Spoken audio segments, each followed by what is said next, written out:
2017, or I think the first time I want to do starting the year off, right? We had wanted to teach political spirit then, but it's just like 5 years have passed. And really, it's like maybe the ecclesia is not quite ready to hear this kind of teaching, but I feel like many of you are at the juncture where you are ready to do it. Not to say that this is going to be something that you major in, but it's going to affect the nation in a great way. I just look at the state election yesterday. Now remember, we have a great shift 15 years ago, 308, right? And I think sometimes people are still stuck in that mindset. Try to imagine 308, how long ago was that? That was when Obama first became president. And now you have the whole MAGA and Biden, etc., etc. So the landscape has changed, and I believe the Holy Spirit is wanting us to have greater understanding, because it is all about discipling the nations. Tell your neighbor, it's all about the nations. So we don't lose sight of perspective. We don't get too aggravated. We don't get too emotional. I mean, this election cycle, I'm like extremely cool and calm. And it's like, honestly, in the natural, I'm pretty satisfied with what's happening, but we are always not just looking in the natural. We're looking into the spiritual as well. All right, so with that, remember, we are coming to an end already, 5783. And next week, of course, First Fruit and Lu, then we have a few weeks before head of the year. But we just want to, whatever time we have here, I want to just focus a bit on the fundamental. We have one last Tribe Advancing School, and hopefully most of you will be able to join. Our last regional training, supposed to be Angels Part 3, we decided to cancel it, okay? So whatever that the Lord brings to mind, we'll start to do it. And remember, one of the things that is happening, the seasons are changing rapidly. And we talk about movement to movement. We talk about new expression coming out is different from last season. And these are the things that we just have to be very mindful of. A lot of this, of course, is really the expressions in the marketplace. And that's going to become more and more evident. And we're all going to have to make our own decision. We're going to have to build what the Lord is leading us, especially out there. It's very different from in here. But nevertheless, there will be a link. Now remember, the other thing about this decade is, it is called the Passover decade. And that's why I want to encourage you to read Apostle Chuck Pierce's book, Passover Prophecies, because it kind of gives a foundation to what this decade is all about. You see, when we talk about Passover decade, it means every Passover in the pay decade has some significant crossing over. That if we don't do it, we get stuck. And it's very serious because it's not easy to get unstuck. So I give you one example, right? Israel got stuck, right? So how did they get unstuck? 40 years of wilderness, okay? So 40 years, just try to imagine 40 years. How many of you, where are you in 40 years? Now even some of you are super young, right? You're like, oh, I'm young. You know, there are some youngsters here. I'm young. But 40 years, you also become old.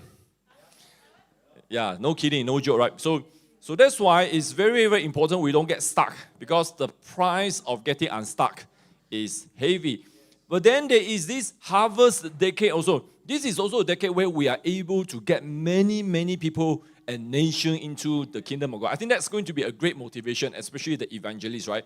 So it's like there is this tension, right? We need to be able to shift, but we can't just keep talking about shifting only, because you have to advance, you have to have some measurable success. In the last season, we talked about the Iron Decade. Much grace was given for shifting. So many of you kind of get to know about the new move, right, in that season, and you're like, okay, shifting, change the mind, change the mindset, and there was grace to do that. In this season, yes, we still have the grace for shifting, but we have to advance. So that's really the key difference, okay? Now, I'm just doing this as a backdrop because we want to talk about introductions to the political spirit. Now, very quickly, just look at where we are now. We use a chaos code. You have seen the chaos code, right? We have Cyrus coming out. We have 5782, the house. But right now, we're in this green area, right? I mean, not the green wave, right? We're in that portion, awakening. Now, by the way, one thing about green wave is, you look at what's happening. It's really, at this stage, it's not the Islamization, but it's really the dissatisfaction over livelihood, over economy, over who is going to take care of me. That's different, okay? And that's why we need to understand this so that we can intercede in the right way. You see, at the end of the day, it's very simple. The gospel of kingdom must be attractive. It's like if you can't feed me, you can't give me what I need, what good is your so-called good news? And that's one of the things that is happening, right? That you have one portion of people say, we are bringing reforms, we are bringing liberal values. What good are those if you can't help me? So that's why we're in this green cycle right now. It's an awakening cycle. There's war over revival, over shifting. Then there is occupation where we begin to go into the seven mountains. We have to bring heaven on earth. And that's why I say one of the key words there, desirability. Look at your neighbor and say desirability. It's the same thing, right? Some of you are in social media and things like that. You know, right? People have to want to see you. Otherwise, no matter how good your content is supposed to be, it's useless. So that's one of the things, right? And then, of course, besides desirability, there is also the building the wall. Nehemiah went into the breach and kind of fixed the hole. So that's the other issue. So you see, we can't just say, look, we have so many fundamental issues in this land, we're going to fix it, but at the same time, we are not taking care of the people. See, this is the challenge of this generation. Then, of course, I don't know how long is this going to be. I just think about 308, it's already 15 years, right?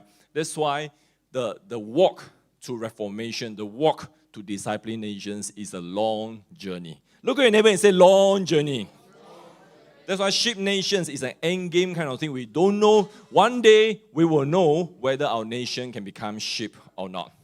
All right, so let's talk about political spirit. I already mentioned it's based on a book called The Political Spirit by Faisal Malek. You can find it in Amazon. Very interesting. He's a Muslim. And in fact, one portion of this is talking about Islam. And we have to find the right time to teach it. Okay. Anyway, now, by the way, political spirit is something that is not often taught in the ecclesia, right? Have you heard this before? No? I had taught this at least 2 times here. I have the date, okay? Okay, maybe it's try advancing school, I don't know. But anyway, if you've not heard it, good. Then you better open your ears, okay? Okay, how you even open your ears? But it's like, it is introduction, okay? So, but we know it's not taught frequently. But even though it's referenced quite often in the Bible, I mean, some examples of political spirit, Haman in Persia, Herod, the Jew, no, this is Herod the Great and Herod the Tetrarch, both of them are Pharaoh, for example, and many others, okay? See, the thing about this is many nations and regions are under the influence of this powerful territorial spirit. Later, you will see that this is what we call territorial. This is what we call systemic. So, what do we mean by that? That means if the spirit is in operation and suddenly you go there, you are just under that influence. And we have seen that, for example, they always say, so many people, they are good, but the moment they went to D.C., Washington, D.C., they become crazy. So the same thing can be said, with Putrajaya, Petrajaya, or whatever. There is that concentration of political spirit. Now, but before we even go further, we have to ask an even more fundamental question. What is politics? Now, I'm not giving a charama here, don't worry, okay? But we have to understand the foundation. Then we're able to see what God is trying to reveal to us. So what is politics? If I give you a dictionary now, can you explain to me what is politics? Okay, not asking you to do that, okay? But if you go and look at your dictionary, okay, some of you are doing that. Very vague answer, right? Oh, Tina, are you looking at the... No, all right. So, I mean, if you have an electronic dictionary, you open it. I did that. You look at Oxford, you look at Webster, you look at Britannica or whatever. Very vague. Why vague? It's because politics, it reveals the shifting nature. Now, very interesting that the supernatural, one of the ways the supernatural is being described is it shifts the shadow. So one of the power encounter in the Bible, for example, remember when Saul became Paul, right? After he met the proconsul Sergio Paulos, then he came out and he had that power encounter with the magician. And one of the description was there was a shadow. So so the supernatural is sometimes described as shifting shadow. And it's very interesting because the politics are shifting nature. So you can see one of the way eventually to deal with politics is the supernatural way. But their shifting nature has been used throughout history. And you can see those people who are very skilled in this area, they're very evasive one. Their position is constantly changing. You just have to look at some of our former prime ministers, okay? All right. Now, in simple terms, politics is about control. Very simple terms. And we can also say there is a heavy dose of cunningness. Now, some of you are just cunning. Some of you are very straightforward. Straightforward is not cunning. Cunning is not straightforward. So that's why you think it's funny, but that's something that can come from the natural disposition of your personality and your gift, but it can also be trained. It can also be trained. You know, some people are trained liar. Now you think it's funny, but it can be trained one. So if you kept doing that, then you do it even without blinking your eye.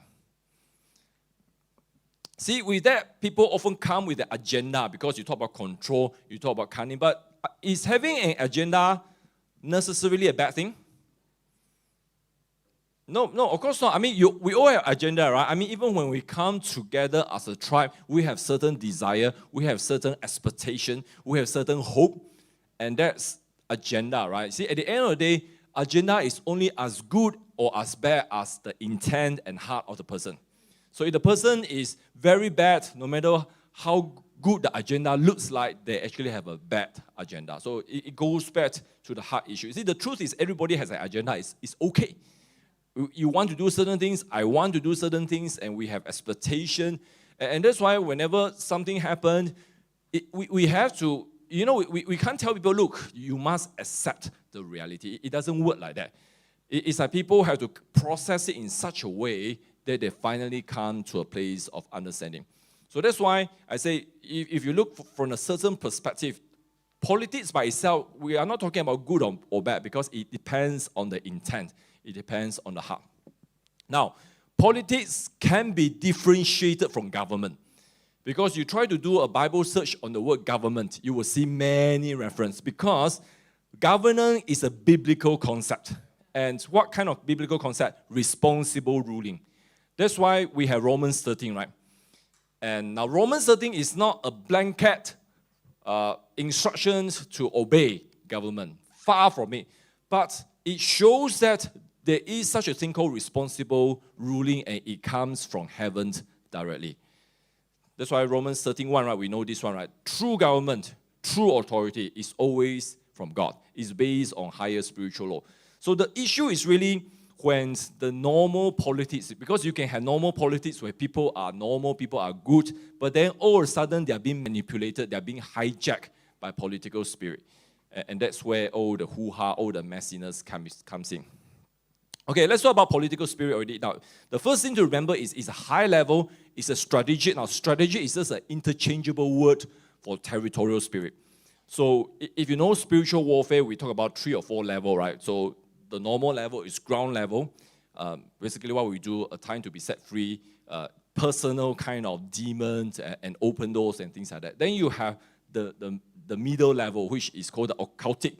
Occultic basically are organized religions, organized kind of behavior. They are called occult because they are hidden very often. So it's like, oh, martial art. Hey, a lot of Christians do martial art now. But it's actually occult. Oh, even more Christians do yoga today. It's occult, but of course, this kind of occult is being exposed more and more. See, the way for occult power to be taken away is you have to expose them. Then after that, you have the next level, which is, you can call it strategic level, you can call it territorial level. Why territorial? Because usually it affects a region, or it affects a mountain, or it affects a particular people group. Okay, so political spirit is that kind. So territorial, nations, large regions, I already say it's very obvious in some areas. And some of us have done prayer walk in Putrajaya, and some places you just feel it's very hard to do because of the darkness and oppression. It's just like that. Some of you, especially if you are the seer type, you are the feeler type, you go there, you're like, oh, this place is, it's like, I remember some team went to UMNO headquarters, right? And they were like, oh, so suffocated there. And for other people, it's like, well, whatever, you don't really feel that. But the influence is real and is tangible. Now, one thing about the political spirit, help us to learn about him. No, not him. Learn about it. Okay, let's call it it. Is that it has a similar characteristic to devil himself. Now, devil, I think we can call him because he was a him before he became an it. Okay, it or him, up to you. Okay, whatever pronoun you want to use. Okay, but anyway, the first thing, of course, usurper means stealer. Always wants to steal. And that's what the devil is doing, right? Even when he was tempting Jesus, he wanted an exchange. He said, I am the prince of the world. I can give you the world, which was true. But he wanted something else. He wanted worship. That's why he's a usurper, a stealer. He craves worship for himself. He challenges true authority all the time. And that's the thing with political spirit. And then, of course, father of lies, master manipulator. This is basically the description of devil himself. Steals, kills, and destroys. Utilizing occult to the max, etc., etc., etc. So that's why when we talk about the manifestation, how does it come up? And this is where we have to see the systemic nature. And nothing is clearer than during election cycle. You see the systemic behavior. And that's why at the end of the day, I don't get mad about how voters vote. Because there is this systemic influence out there. Now, of course, this is not the only answer, but I think the ecclesia has a responsibility to clear the atmosphere. Then, of course, once people have their own decision-making, then it's on them, okay? So when we talk about systemic, we talk about there's a level of mind control. So if you listen a lot to Lance Warnow podcast, or Charlie Kirk, right, they always use this term, right? They always say Soviet-level brainwash. You know what is Soviet-level brainwash, right? So if you watch Marvel movie, right, like Winter Soldier, it's a Soviet-level brainwash, right? Yeah, you need a safe word, right? It's almost like your Bitcoin wallet passcode like that. And that's the thing. So once you deal with this systemic thing, then the decision-making, the freedom to think will come back. We're not saying that people don't have brain. We're just saying that this is more prevalent than we think. And even Christians fall into this kind of systemic thinking. I mean, it's like the election cycle. I mean, just the other day, I think yesterday, right? No, yesterday, the day before Friday, my father-in-law came, right? And he was like in the super ranting, it's ranting, super complaint. And that's the thing, yesterday we just did a podcast at midnight. And we were like, I said the fear-mongering words. The fear-mongering words for 2 weeks, the government, the unity government has been saying we will lose, you better come out. And that caused people to come out, good or bad. And we just did a live stream with David Tiang, and he was like, whatever that can be used to motivate people should be used. In the natural, I definitely agree with that. And so it's interesting, it's very interesting. And you can see the kind of fear and anxiety among some category of voters. And that's why one of the things that really, I'm really very glad the way we do the watch, we do the war, we do the intercession, was right at the get-go, we asked the Lord, is there a green wave? Is there an Islamic green wave? And it's not to say it's not important, but it's not the key issue this round. And we really could feel that even yesterday with the result coming out, you see it's not an Islamization move, but it's a move because of some grassroots dissatisfaction. Anyway, let's move back to political spirit. So the first thing about the political spirit we can learn is we can learn from this guy called Herod. You know this guy called Herod? The Herod in New Testament. Okay, actually there are 3 Herod. Okay, so that's why don't get confused. So the one that you see right at the beginning of the birth of Jesus is called Herod the Tetrarch. Okay, and when Jesus was doing ministry, this was what he said right at the beginning of his ministry, Mark 8, verse 18. And he was giving orders to them, to who? His disciples, saying, watch out, beware of the leaven, right, yeast, things that contaminate. Leaven of who? Pharisees and the leaven of Herod. So 2 spiritual warfare being outlined here. Jesus was referring to the religious spirit, Pharisees, and the political spirit, Herod. Now, we often hear about religious spirit, right? So that's why everything, especially for Christians, we have the tendency to kind of blame everything on the religious spirit.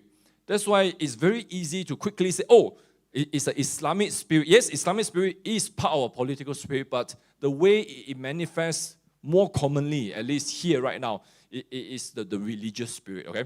So they are different even though they are very, very interconnected. See, to understand political spirit from Herod's point of view, I think we have to do a little bit of Herod history, okay? And very quickly, I'm not going to bore you, but it helps to see how cunning he was. Remember, we talk about cunning. The political spirit is cunning. So go back to 140 BC. The nation of Israel took over Edom, okay? So see, and forced them to become Jews. You see, every time you force someone to go into an aspect of faith is always bad news. Bad news. And so Edom, remember Edom? Edom, who are the Edomite?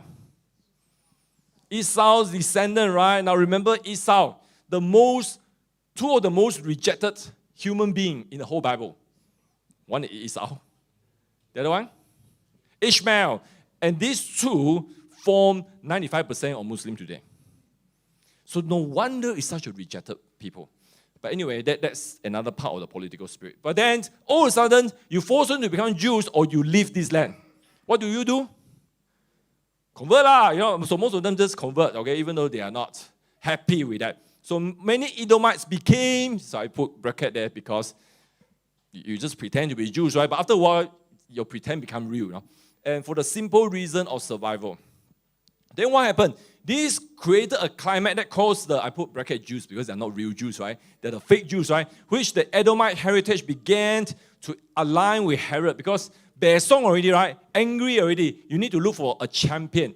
And really when I look at this, I was like, wow, this is so similar to what we were seeing yesterday, right? There is a measure of bear-songness, not based on religion necessarily, but based on going back to COVID, going back to lockdown, going back to not having enough to even survive. So the leaders during the annexation, annexation means the domination, the taking over of Edom. They were a priestly dynasty called Hasmoneans. Okay, so these are the Israelites who kind of forced Edomite to become Jews. Okay, remember we talked about 140 BC. And then the founder of this dynasty, we just call him the first Herod. He began to align with Mark Antony. Do you know who is Mark Antony? Cleopatra's boyfriend. Okay, that's one way to remember. But he was one of the, at one time there were the triumvirate, basically 3 leaders of the Roman Empire. And then they have civil war. But anyway, eventually he committed suicide. Okay, but at this point, he was still pretty influential. So he aligned with this Herod in Judea, Israel place, and they finished. Oh, remember Hasmoneans? Who are the Hasmoneans? The one who forced Edomite, right? So now the conqueror had been conquered. So you have a new champion already, Herod. It's like Amnon has been conquered by a new champion. It's very, very similar how the political spirit works. So anyway, he continued, this Herod. Now this Herod is actually the son of the founder. He's called Herod the Great, okay? He consolidated his position by marrying 2 Hasmonean princesses. So it's like you take over a dynasty, you declare yourself the new one, but the old dynasty not going to go against you because now you marry their family member. So cannot have civil war, right? So that's why you think about what the political operators want to do. I mean, whether you are from PN, from Barisan Nasional, if you can absorb one another, that would be the ideal situation. So that's why, when you look at it, I really feel like it's the grace of God that doesn't allow the marriage at this stage. Because let's have a civil war until they finally woke up. But anyway, no more political commentary for me. All right, so the important thing about Herod, this is Herod the Great, he had a political agenda from day one. He was very, very intent on conquering, dominating, and just through his cunningness, okay? Now, the other thing about him was he was very skillful at using religion. Because Herod the Great, later you will see, he was the one who kind of restored the Second Temple. So that's why all the religious people really like him. So imagine today, you have a government, and say, I'm going to give lands to all the churches to build church, I tell you the religious spirit will 爆炸.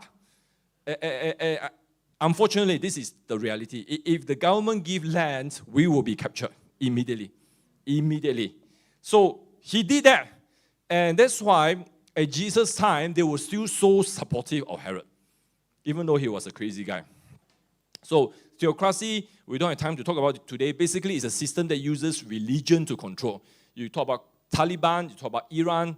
Constantine, unfortunately, is a theocracy. Then, of course, you look at the Herodians with the teachers of the law. They are also a kind of theocracy.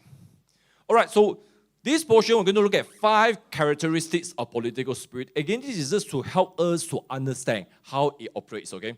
And, I'm just thinking when we can do part 2 and part 3 or part 4.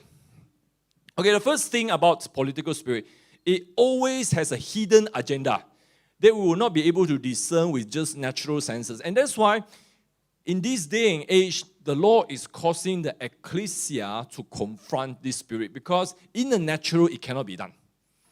And even Christians in governmental mountain cannot do it necessarily in a way, because they are in that mountain. And I think this one really, how to discern, how to fight, is really those people in that mountain have to work with the intercessors and watchmen that is being placed by God within that sphere. So that's going to be the partnership that we really need to look forward to. And people will be like, what's happening in East Coast, what's happening in the North? Can't you all do something about it? Do we have people that we can partner with? You see, we can't just go and do spiritual warfare without any connection, right? That's like a Lone Ranger kind of mindset, right? So anyway, if you know anyone, any group, any opening at all for ecclesia to partner in the region that the move of God will begin to change the atmosphere. Let's explore that. I think that will be very, very good, okay? But anyway, it cannot be discerned with natural senses. So go back to the Bible again. In Matthew 2, remember, after the birth of Jesus, Herod, this was not the Herod the Great, this is the son already. This is Herod the Tetrarch. And he received wind of a new king, quote unquote, because it's a prophecy, right? It's like something that he just received. And he called the chief priests and scribes, so these are the religious gang. And he said, where would this king be born? And of course, you go back to Torah. Oh, Bethlehem. Because you look at all the prophecy, right? The few hundred prophetic words in Old Testament concerning the Messiah. Now, by the way, do you know that the Jews who rejected Jesus, they are still waiting for the Messiah? So from time to time, they will say, this is a Messiah candidate. It's very funny, right? And then they'll bring to the teachers of the law and they'll test them and ask all the knowledge and see how good is your prophetic unction and things like that. And they say, oh, maybe. But then you have, I think since the war, they say there has been more than 50 Messiah candidates. But anyway, they're still waiting.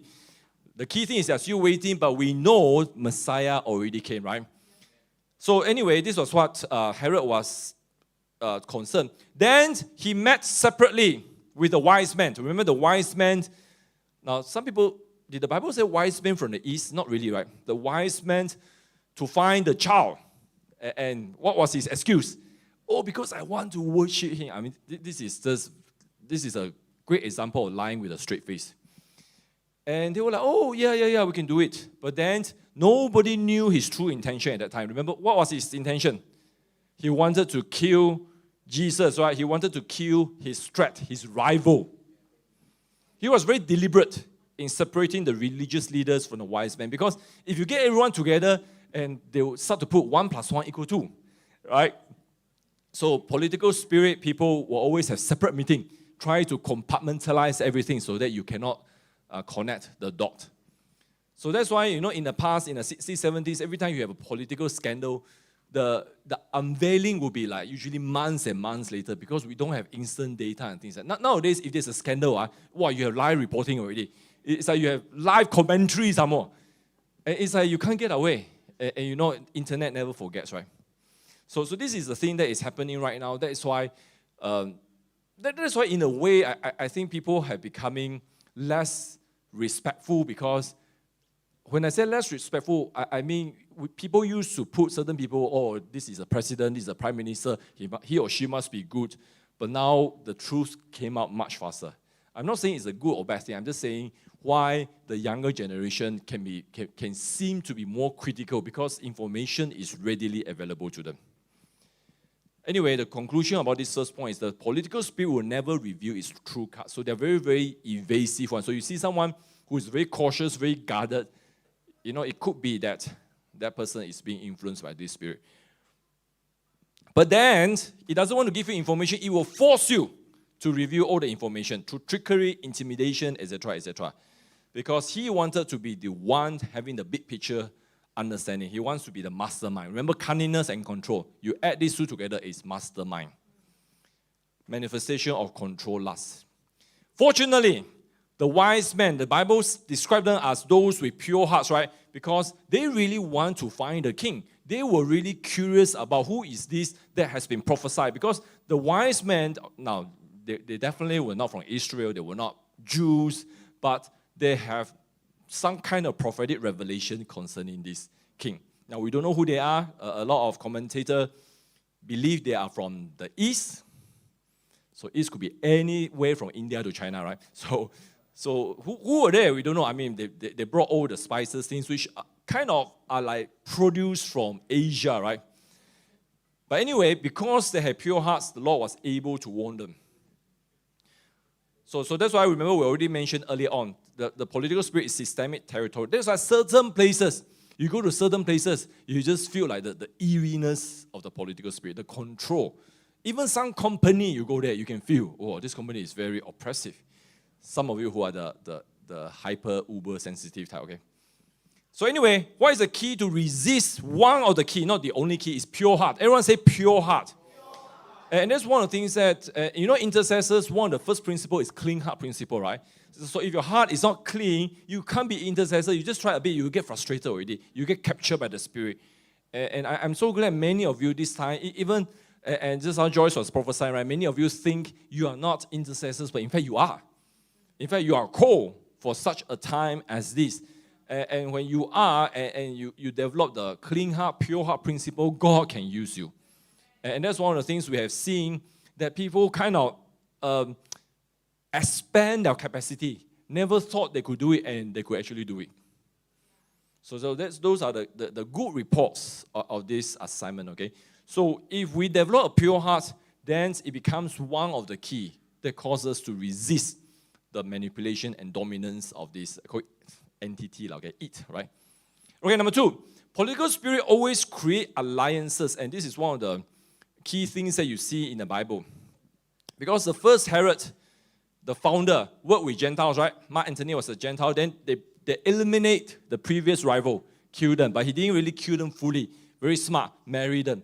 So you just think about what's happening now. You can't fully kill something like Amnon like that. But if you can absorb them, all the better, right? So yesterday we were just watching Astro Awani, right? And KJ was there. He looked like so unhappy to be there. And he's trying to be smart and things like that. But you can still see he was a bit annoyed by the whole thing. But anyway, it's quite interesting to see what's happening. So this Herod, he understood a few things. He understood the Old Testament law. That's why we mentioned the theocracy. He understood religion has value. And that's one of the things that we have to begin to see. Recently, I talked about an article that I read, which I find very insightful by the founder of Sisters in Islam. And they talk about how, in the history of Malaysia, religions, and this is her theory, that she said, look, I don't think even past once an Islamic state, she said that. But and this is, of course, a very bold statement, okay, to be tested, to be, you have to let it run. But she said they wanted to use it as a way to control people. Now, of course, she is coming from Sisters in Islam, where their whole focus is on the oppression of women.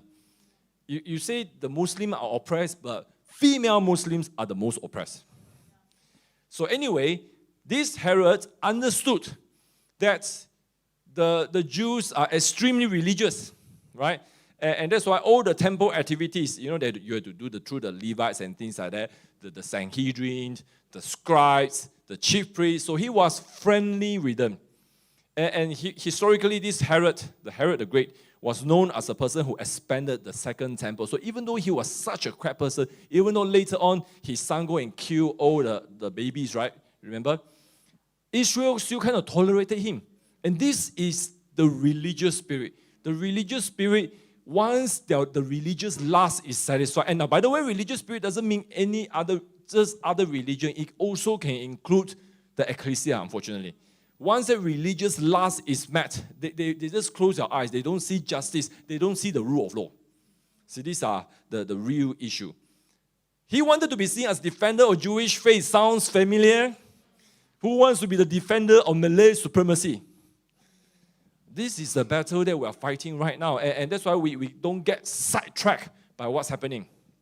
People often only see what they want to see. This is the reality of politics. It's a reality, and people only want to see what they want. And that's why fear has a place. In terms of political campaign, the last 2 weeks, you see how effective fear was, right?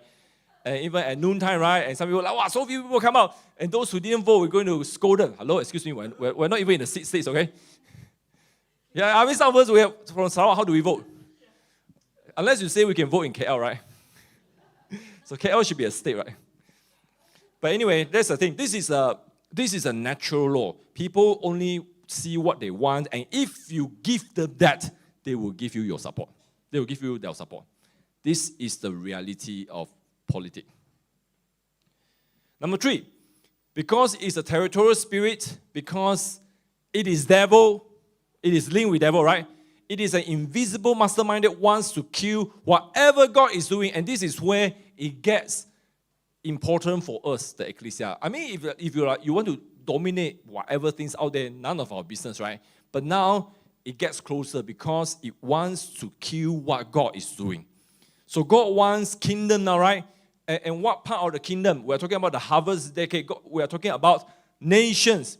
So God wants nations. Psalms 2, Jesus said, the nations shall become my inheritance. So the political spirit will try to do whatever it could to stop nations being discipled for Christ. This is the war that we're talking about right now. So this is what separates normal politics. Just now we talk about politics, neither good nor bad. It depends on the person, right? But the moment it's captured by religious spirit and it wants to kill whatever God is doing, it goes into what we call Machiavellian. You know who's Machiavelli? There's this guy called Machiavelli. I don't know now your school history, you teach about this guy or not. During our times, you got one paragraph only, okay? And he's a 16th century diplomat, and he wrote the book, The Prince. And this is really, I think Mahathir is a student of Machiavelli, okay?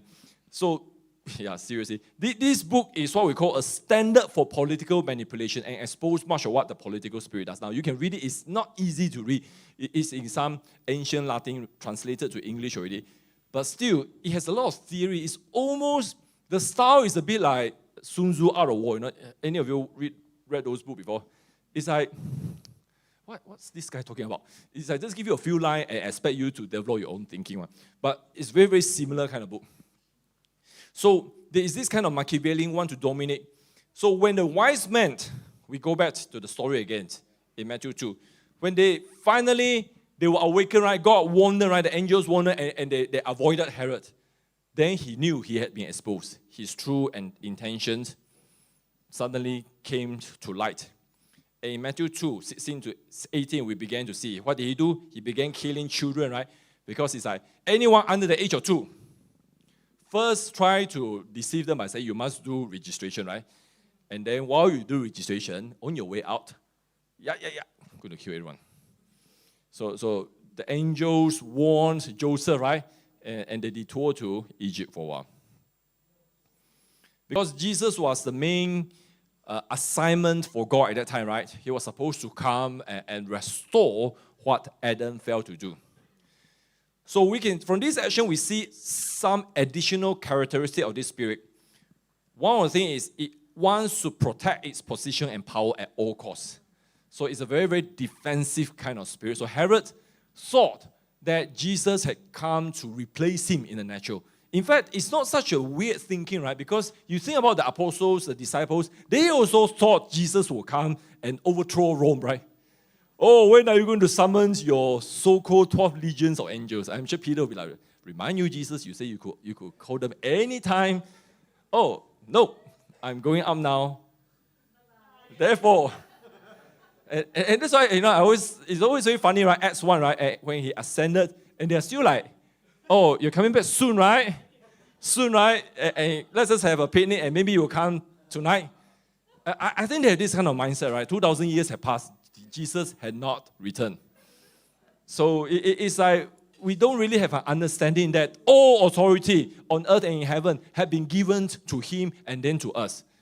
And this is really, I feel this is the greatest challenge. We know, in theory, we know we are seated in the heavenly, but then how do we translate that into discipling of nations? That's the big challenge of this era, right? But anyway, back to political spirit, it thinks exactly like the disciples, just want to protect its position. When the spirit senses something that is of God, it will prioritize its destruction. So I give you an example, right? Especially every time you see the new move of God, we call that present truth. And we can see that, we can see those examples very clearly if you study the 100 years of the spirit of the Holy Spirit movement. 20th century. And every time the Spirit of God led a movement, the political spirit will use the religious spirit to stir something. Always like that. So later you will see how the religious spirit is being manipulated. So that's why when it sees something is of God, it will prioritize its destruction. This can be described as destiny killer, and we saw this very, very strong during Jesus' time. Because Jesus' time, try to read the gospel again, and then when you start to see from the political spirit point of view, you will see that it was very, very active. And even many of the disciples were kind of caught by the political spirit. I mean, the sons of Zealot, right? The sons of Zebedee, right? Want to call the firestorm to kill people. You think these kind of people, it's like they are very, very much captured by this. Okay, number 4. The political spirit will also forge alliances with other territorial spirits. And this is point 4 and point 5 is really what I want to focus, okay? Because we can start to see, especially with the religious spirit, especially with Jezebel, there is that connection there. See, in Matthew 14, we start to see a political alliance between this spirit, political spirit, and Jezebel. Now, Jezebel, of course, is a witchcraft spirit. But what is a special characteristic of Jezebel besides witchcraft? Seduction, but what is the goal? Kill prophet. Jezebel's job is to kill prophet, or at least discredit them. And she was successful, right? Elijah was taken out. You look at someone of Elijah's quality and anointing can be taken out. It shows that none of us are safe. So that's why it's very, very interesting that this whole cycle repeats again in Matthew 14. Now, we already say Jezebel is a witchcraft, seducing, all correct, you all mentioned, but really, at the end of the day, its priority is to destroy the true prophets. Now, it doesn't necessarily have to kill the person, but if it can kill the credibility, it is very often enough already. Okay, so let's look at the story, okay? Go back to Matthew 14. Remember, something happened, right? So this is Herod. This is the third Herod already, Herod the Tetrarch. He wanted to kill John the Baptist. Why? Because John the Baptist rebuked him concerning his marriage with his brother's wife. Not just adultery, this is special category, right? Adultery / incense, whatever you want to talk about. And we saw this, Matthew 14:5. Although Herod wanted to put him to death, he feared the crowd because they regarded John as a prophet. See, political spirit, another thing that you can see, face is very important. It is very vain. And that's why one of the things, and you have seen in modern time, the downfall of many political figures is because they are too vain. They are too vain. They are too arrogant. The ego is too huge. So that's why it is very concerned about what people think. For that reason, at some point, especially when the ecclesia is confronting this spirit, at some point, I'm not talking about now, at some point, the battle will have to go into the public sphere. And there will come a time where we have to say, and I know this will sound very scary to many of us, is Islam really so desirable? And I know that now it's better for people like Maria Motta, for people like Sister in Islam, let them say it. But I tell you, at some point, the ecclesia need to say that. I don't know when. I know the time is not now, but at some point, and that will be the true test, because that's what Jesus did, right? At some point. That's why, because it is very concerned about what people think, it wants to control the narrative, and it will not hesitate to utilize misinformation. This is what we are seeing right now. Every time they are on the defensive, they will do something to... And I just kind of think about some of the events that happen, and you think about we talk about 308, right, 2008, but if you go back one general election cycle, 2004, not many of you still remember Badawi, right? The sleepy prime minister. But do you know that Badawi in 2004 won a landslide? When I say landslide, I think DAP has less than 3 seats in the whole parliament. Yeah, but then it kind of stirs something up. And then every time he was out of control, I still remember his home minister. I can visualize the face. I cannot remember the name. Every time something happens and they cannot control it, you know what they do? They will suddenly arrest someone under ISF. So Teresa Kok was one of those during those days. So it's like every time they lose control of the news cycle, they'll just do something to distract people. It's like when Bill Clinton's scandal happened with Lewinsky, right? How many of you remember Lewinsky? How many were old enough? The blue dress and things like that. And all of a sudden, Bill Clinton ordered some bombing in Bosnia, in Somalia. So this is the ultimate distraction, right? So every time, you see now in US, you see the same thing. Oh, they needed another 30 billion for Ukraine. They needed to pass it. Oh, how do we make sure people don't do that? Oh, let's send another indictment to Trump. Everyone talk about it, and then the 30 million just passed. See, this is very, very interesting. Some of you are called into the media mountain. You have to understand how the Leviathan works with the political spirit. It's kawan-kawan terbaik, okay? Anyway, we see this control system manifesting in all systems, including the ecclesia. We are not exempt from that, because you have seen the ecclesia going into political correctness, right? Going into wokeness, right? Fear. I talk about my father-in-law coming and have that anxiety and fear, but I tell you, how many Christians you met also say the same thing, right? And they're like, oh, this is the end. No need to drink alcohol already and things like that. No need to eat pork already. It's like, what the heck?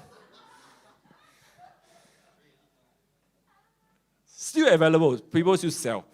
And now I'm not saying it's a right or wrong thing. The concern, if the concern causes people to do the right thing, maybe it's not such a bad thing. But we're just saying, look, we have to understand the control system. And COVID and lockdown kind of gave us a good preview of how it will look like. Preview. By the way, if you think COVID is the beginning, no, it's the end, no, it's the beginning of control system. But anyway, let's move on. So anyway, Herod wanted to kill John the Baptist but couldn't because he is a defender of Jews. And at that time, John the Baptist still has a lot of support. Right? So what to do? He devised a unique strategy to kill John the Baptist. And we saw this strategy manifest here. Matthew 14, 6-8. But when Herod's birthday came, the daughter of Herodias was Herod's new wife, the brother's wife. Okay? But why name yourself so much like Herod? Danced before them and pleased Herod so much that he promised with an oath to give her whatever she asked. And after being prompted by her mother, so you see, the mother is controlling. And she said, give me the head of John the Baptist here on the platter. And you could almost sense there was a pause in Herod because he was like, oops, I kind of corner myself into this, but I had no choice because I have given an oath. So what did he do? He had to kill John the Baptist. See, now we start to see Jezebel coming. Because remember, what spirit wants to kill the prophet? Jezebel, right? So that's why Herodias and her daughter represent Jezebel. They wanted to do it. Jezebel used Herodias and her daughter to seduce and manipulate Herod, So from the surface, it looks like Jezebel controlled the political spirit, but the reality is the other way around. The political spirit wanted to kill, have no way, and all of a sudden, use another person's knife to kill the victim. But there was an alliance that was formed. But very often when things like this, we only blame Jezebel, right? In the church, we always blame the Jezebel, but there is that spirit behind it. And since it's inconvenient, we already say it's not convenient for political spirit because it will cause his reputation to suffer, right? It will cause people to dislike him. So he just kind of assigned the job to Jezebel. I mean, it's very simple, right? I mean, in professional, all the time it happens, right? We get a job, we don't really like it. Then, I don't want to do this. I really don't like this person. Hey, Jared, you can do this also, right? Why don't you do it? Jared is like, I don't have anything against this person. I'll do it for money. So this is a very marketplace transaction, right? And it's the same thing in the spiritual realm. But the real mastermind here was the political spirit. Because right at the beginning of Matthew 14, we saw that he wanted to kill. But he couldn't. Suddenly, a solution presents itself. Okay. Finally, and this is a very important part also, something that I think is important for us to be aware of. Because the political spirit will try to buy, corrupt, or manipulate prophets. Especially in election cycle. The prophetic voice tends to get a bit crazy. A little bit. Because, you know, we just did prophetic training last week, right? And it's not so much about right and wrong, right? Remember we did word of knowledge, activation, everyone got it wrong. Well, a few teams got it right, but you got it right doesn't mean you're right, you know. Maybe you're lucky, but the thing is, you see, I kept emphasizing during the activation, it's not the result, it's the process. And some of you just sucks in geography. But that's the kind of thing that is happening in election cycle. Our natural senses, our emotions become tested. And that's why I think those of you who participated in the watch the last 2 weeks and intercession, warfare, whatever, prayer drive, I think you all did well because that will help us to keep our emotion in check with the Spirit of God. Very, very important. Because, go back to political spirit, another aspect is it has a tendency to flatter people. Oh, you're very good. Oh, you're very sharp and things like that. And that, you know, the prophetic people gets puffed very easily. For that reason, remember in MSG2, we talk about why Apostle Paul, he had some thorns in his flesh. He asked God to remove. God said no. And the whole principle is the more revelation you have, God is going to humble you more. Because you start to know your limitation. So the political spirit will come and it will try to speak to things that will cause one's pride to rise up. And that's why you see, you know, at least in a public setting, even in a group sensing, things like that, we usually discourage people from giving prediction. Not to say you cannot. There is no prophetic rule to say you cannot because direction is a legitimate expression in the body of Christ. Right? But what we're trying to say is that unless you have the maturity, unless you have the experience, unless you have the standing, it's so easy for our pride to rise up. And then it becomes, I think, and it becomes fleshy, it becomes soulish, our sensing. That's why the political spirit will especially try to target the prophetic people. I say this because I know so many of you are so prophetic. And we have to be very, very careful. The political spirit will try to get hold of what the Lord is saying. Very smart. It knows what the Lord is trying to say, and then it will counteract. See, one of the best examples when the prophetic move started to rise in Korea, right? And you know, South Korea had their own revival and things like that. So in fact, it's not uncommon today. Even you see a lot of the K-pop drama, the celebrities, a lot of them, you just throw a stone, they could be a Christian. Because they had this kind of revival. But then when it happened, you know what also happened? The whole rise of cult and counterfeit. Because whatever God is trying to say, the political spirit will try to say something else. Not so crazy. It's like not something like totally off. But kind of just change a few points. A bit like how the serpent deal with Eve, right? Did God really say? Then all of a sudden Eve got a bit shaken already because Eve was not there to hear the original revelation. Oh, actually he say, we can touch it. You know, suddenly it's like suggestion. And this is what happened, right? If you go to court and things like that, sometimes if you're a witness doing cross-examination, the lawyer will suggest a lot of things. Did you not? And then some people just kind of get a bit stunned and they say, oh yeah, it happened. Actually, it's the power of suggestion. It's the first trick from serpent. And Eve fall for that. That's why I say we can sometimes see During election cycle, some prophetic voice manifesting and becoming unstable, both natural and spiritual, right? But I'm really glad this time around, all of you are quite okay. We haven't seen some crazy episode, okay? Because we have gone through many rounds. We have gone through many rounds. We have gone through successes and disappointment. And the ups and downs, that helps us to mature. That is why I say those of you with prophetic calling, especially governmental sphere, need to be especially careful. Many, many years ago, when I first knew that this is my sphere, I really forced myself to be almost a bit detached. And if you talk to David Tiang, he will say the same thing. Of course, we can't do that forever because this is our area of passion. You can't pretend you don't care. But at some point, you really have to say, look, I'm going to allow the Spirit of God to teach me to separate my own soul and emotion from what God is saying. So that's really the training, right? Prophetic people especially need to learn to develop the purity of their hearts. Because remember the defense. What's the defense? Purity of hearts, right? The clean heart. Because once we do that, we ensure that our conscience is constantly aligned with the Spirit of God. Remember the whole teaching on conscience is like a window to our spirit and soul. But what is shining into that window? Is it all the news media? Is it all the negativity? Is it all the Instagram or all the TikTok things, whatever? Or is it the heavenly revelation that shines in? What shaped your conscience? So that's why at the end of the day, here's my tip to the prophetic people. We just need to take ourselves less seriously. And simply be the messenger of God. Doesn't mean you cannot move into a moment of unction and begin to prophesy direction. You can. You can. I'm not saying you can't. But I'm just saying that we have to train ourselves in such a way that we are so sure it is the voice of God. Okay, the final part already, then I'm going to end already. So Luke 23:11, this is when Jesus was arrested already, right? And we start to see the political religious alliance. One example. Then Herod, with his men of war, treated him, Jesus, with contempt and mocked him, arrayed him in a gorgeous. Yeah, I think so. I think what translation? And sent him back to Pilate. Strange translation, but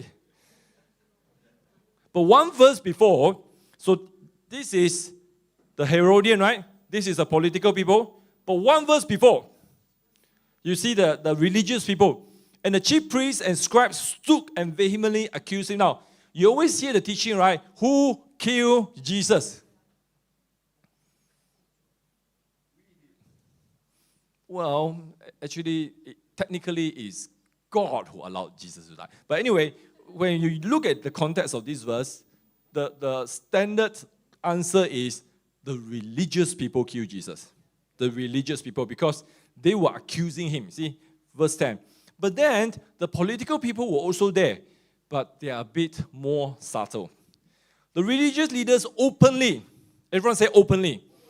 So this is why when you see the religious outbursting, it's very overt, it's very open, but usually that's not the main thing. And that's why we have seen, right, the last 6, 7, 8 months, the green wave. You know, people want to frame it. Yes, there is the religious thing. Yes, there is the danger of Islam. We are not saying no. But the louder it gets, you have to be more careful. What is really happening here? So in verse 10, so openly. But then the political spirit, one verse later, they were much more subtle, right?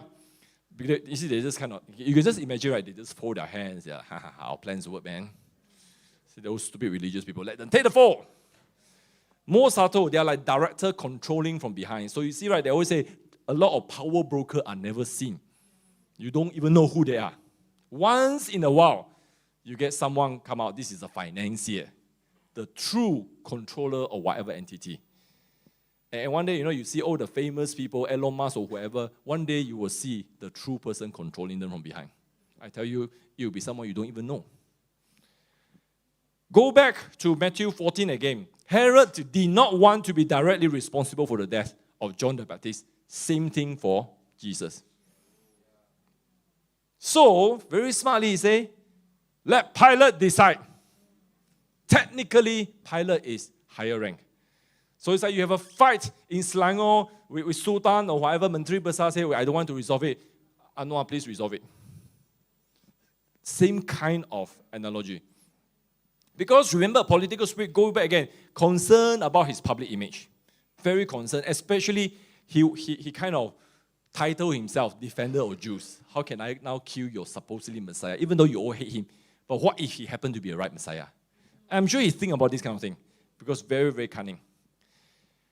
Now, Pilate, remember Pilate, now this is another history part. Pilate and Herod are friends, right? Why? Because Pilate became governor due to the support of Herod. You think about it, sometimes prime ministers or presidents, they can become the national leader because of the regional support. I mean, even in Malaysia, it's so obvious, right? So Pilate kind of like, okay, I need to repay him and things like that. And remember in the Bible, Pilate's wife tried to warn him and say, hey, don't do this. This is not your issue. Why get yourself? That's why here's a lesson for all of us. Don't kaypoh. Suddenly you kaypoh, it becomes your problem. So when it's not your problem, just say, 不管我的事情. It's none of my business. But see, the wife tried to do it, but he was like, very, very kind of in a dilemma. But in the end, Herod's influence triumphed over his own conscience. And that's the thing. Sometimes if you receive an ungodly favor, at some point you'll be forced to repay. This is what happened. Anyway, coming to a conclusion, political spirit will assault your conscience. That's why it's very important. Our conscience, is it based on what Spirit of God is saying? Is it based on heaven? Or is it based on the mood of the media? Or is it based on the mood of the political gain and things like that? Because that's the thing, it will attack your conscience. If your conscience is focused on God, you'll be fine.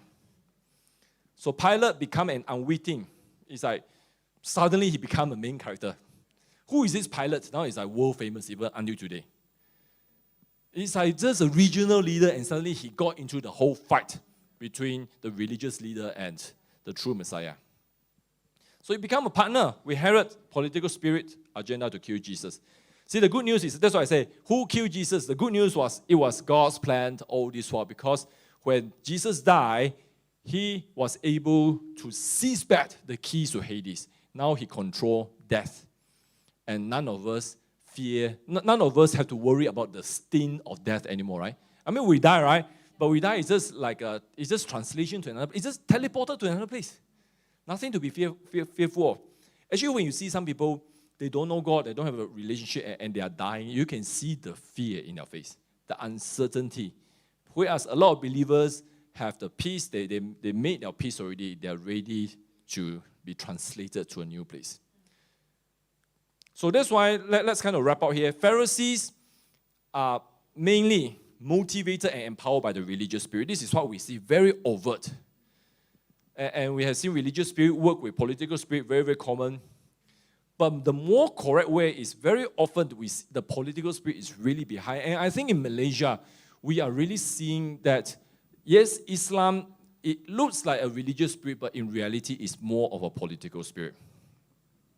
So that's why until we begin to identify the political spirit that is in alliance with the religious spirit, we will not win the war. Now, this is something for us to begin to explore and think, how do we do that? And that's why I say now the secular prophets are from Islam themselves. Those people who see a need for reformation. But at some point, the people from Ecclesia will have to join in. So that's why in Malaysia, many issues we are seeing, and I say this last year, I say this 5 years ago, it's the same thing. Many issues we are seeing seem to be religious racial. It's a manifestation, but the real issue is the control. It's a class war. It's the mastermind. It's a political spirit. I'm not saying one is more important than the other, but it's like every time you see someone having issues, right? Emotional issues, behavior issues. Yes, you can say, oh, you need to be more disciplined. You need to have accountability and things like that, which helps. Does it help? It helps, but deliverance principle, right? You have to go to the root. You have to deal with the root issue. So we do it together. We're not saying which one is more important. But I'm just saying that I think for many of us, we kind of, our perspective is a bit limited if we think it's just religious and racial. It's way beyond that. All right, last slide, finally. So anyway, if you all are very interested in this, we actually have a 5-part teaching on this, okay? So we can do it slowly, okay? I know like not a lot of you be like, oh, so boring, I want to sleep already. But I tell you, this is the time God is going to cause many of you to be warriors to deal with this, okay? So we need to begin to understand the characteristics. So this is introduction, the 5 characteristics. Then of course there are other hantu also, right? Religion, Python. In fact, this time we talk about the apathy of the voter is Python. Suffocating you. Don't care. But I was just looking at some of the seats last night. That's why many of us don't have enough sleep lately. It's like, you see the turnout rate is quite good actually. Selangor on average 70%. With only 70% is good. A lot of people think it's bad. It's not. It's good. Because you have to remember, it includes the new voter plus all those who never voted the last 40 years. Yeah, some of you are, because that's me, okay? And yeah. Confucius, of course, we talk a lot. Confucius is actually very similar to Marxists, very similar to socialists. There's an order, they are about order of society. Then Queen of Heaven, of course, is about idol worship. It's about the fake religion that helps you to go to. So all these things are very important, and God is going to cause us to deal with it. But invariably, most of them, at the end of the day, they are manipulated and deployed by the political spirit. So it's almost like the mastermind kind of thing. So if we can deal with the mastermind, it will weaken all the other partners and coalitions, alliances. And this is what Apostle Chuck Pierce said in the book, Political Spirit, in his introduction. He said, much of what we are seeing at the world stage are geopolitical conflicts manipulated by the political spirit. It doesn't mean it is doing all the things, but it means it is orchestrating. So if you can destroy the mastermind, of course you still have to deal with all the territorial spirit. It's just they are not together already. So the good news for us is that the operation of this spirit is being exposed. And we have to continue to level up. We have to continue to understand what's happening. And I really just feel like many of us, if there's an opportunity again to participate in prayer watch and things like that, I just want to encourage you, even though you may not feel you have the gift, hey, just try it. I think some of you, you kind of expand your capacity. You never knew you could do that, right? You know, like Josh and Wenqi, you just flew back from Japan and just said, what can we do? Okay, go to KLCC. And they went and did it. It's like, you see, when you are available, God just use you. So it's the same for all of us. Those who are listening, also, if you feel like there's a passion, I know some of you in Sabah, Sarawak, you'll be like, oh, where's Malaysia election? Nothing to do with me. It has everything to do with you. And you know, if you get stirred up, I just want to encourage you. There are avenues. We provide training. We provide opportunity. Lord, I just pray right now you cause even us to come into a place of rest, that it is not a place of anxiety, it's not a place of complaint, it is not a place of murmur. We remember in the month of Av, the whole nation of Israel forfeited their destiny. And we say, not for us, not under our watch. So right now, I just pray that as you begin to give us opportunity to participate in nation discipling, we will be sensitive to the move of the Holy Spirit, and we will say, yes. Every time there is an opportunity, we will say yes. So we declare all this in the name of Jesus. Amen.